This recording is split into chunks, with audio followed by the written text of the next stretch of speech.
पंचायत समिती आणि जिल्हा परिषदेच्या निवडणुकांमुळे भुदरगड तालुक्यातील राजकीय वातावरण आता तापू लागलं आहे।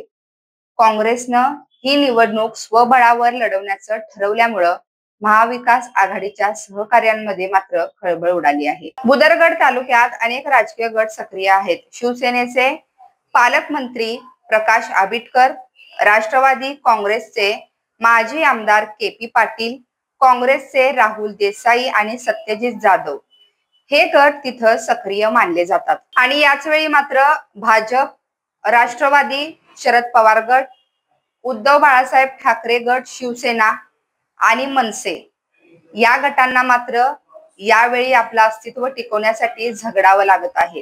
काँग्रेसच्या प्रमुख कार्यकर्त्यांनी आमदार सतेज पाटील यांच्या सोबत घेतलेल्या बैठकीत आम्ही ही निवडणूक स्वबळावर लढवणार आहोत असं सांगितल्यामुळं तालुक्यात मात्र आता सगळं वातावरण गुंतागुंतीचं झालं आहे। दुसरीकडे माजी आमदार के.पी. पाटील यांनी राष्ट्रवादी अजित पवार गटात प्रवेश केल्यामुळं त्यांच्या पुढे मात्र मोठा पेच निर्माण झालाय। प्रमुख नेते मंडळींनी अजूनही आपले पत्ते उलटले नसल्यामुळं इच्छुकांमध्ये संभ्रमाचं वातावरण निर्माण झालेलं आहे। अशाच डेली अपडेटसाठी पाहत रहा न्यूज मराठी 24।